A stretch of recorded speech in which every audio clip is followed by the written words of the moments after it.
सबैलाई म चाहिँ सुर्खेत रङ्गशाला देखाउँछु होइन। सुर्खेत रङ्गशाला नेपालकै एकदम बवाल रङ्गशाला भनिदिएको छ। एकदम खुसी कुरा, नेपालकै राम्रो लाग्यो है मलाई चाहिँ। 7वटा प्रदेशमध्ये खतरा आइकन यो बाहिरपट्टि एकदम देख्न सक्नुहुन्छ। यसको डिजाइन पनि एकदम अलिकति अट्र्याक्टिभ छ होइन।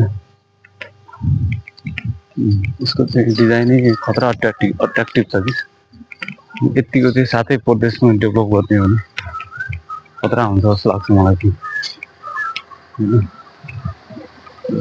माथिको कभर हल्दैछ होइन, देख्न सक्नुहुन्छ। अघि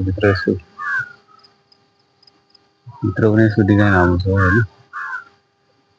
मलाई चाहिँ बवालै लाग्यो है। विकास सँगसँगै समृद्धि पनि हुनुपर्छ। खेल विकासको लागि प्लेटफर्म चाहिँ विकास गर्नु अति नितान्त आवश्यकताको विषय हो।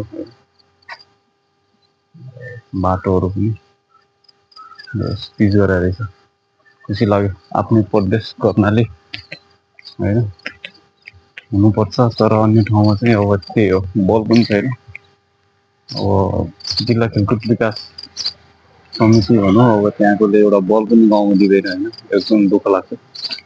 र यता प्रदेश खेलकुदले पनि त्यति अब नहेरेको अवस्था छ। अब कस्तो के हो यिनीहरूको आफ्नै चाँजो बाँधो छ। केटाहरू एउटा बल जोहो गर्न गाह्रो छ है। रङ्गशाला यस्तो बन्छ, खेलाडी कहाँबाट उत्पादन हुन्छ। That's the main problem. दुःख लाग्छ नि यार।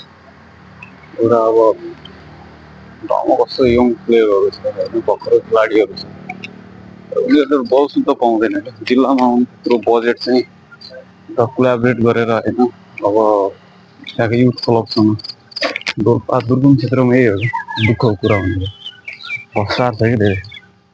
भ्रष्टाचार चाहिँ पक्कै पनि स्टप गर्नुपर्छ, अनि मात्रै खेल क्षेत्रमा डेभलप गर्न सकिन्छ। नत्र भने डेभलप त्यस्तै भवन मात्रै हुन्छ तर खेलाडी हुँदैन।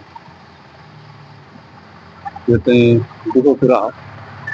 त्यही भएर विकास सँगसँगै भनौँ न समृद्धिको आवश्यकता छ। समृद्धि भनेको एउटा पैसा मात्रै हरेक कुराहरूले जोड्छ।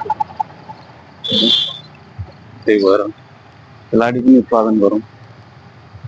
अब जिल्ला खेलकुद प्रदेश भन्ने ठाउँ हरेक कुराले एकदम स्रोत एकदमै गर्नु, भ्रष्टाचार नगरिकन सबै गाउँसम्म होइन पुग्ने गरी आफूले खेलाडीहरूले प्रोडक्सन गर्ने गरी ध्यान दिनुपर्छ। अनि मात्रै हुन्छ यसको चाहिँ न्याय हुन्छ। पछाडिको रङ्गशाला त्यही हो। अब भ्रष्टाचार नगरिकन होइन, अब गाउँमा अब हरेक कुराको कोलाबरेट गर्न सक्यो भने, युथ क्लबहरूसँग कोलाबरेट गर्न सक्यो भने हामीले चाहिँ खेल क्षेत्रमा पनि डेभलप गर्न सक्छौँ। यङ प्लेयरहरूलाई बढो गर्न सक्छौँ होइन, अनि मात्रै माथि बढ्न सक्छौँ। त्यही हो, सबै भ्रष्टाचार गर्नु होइन।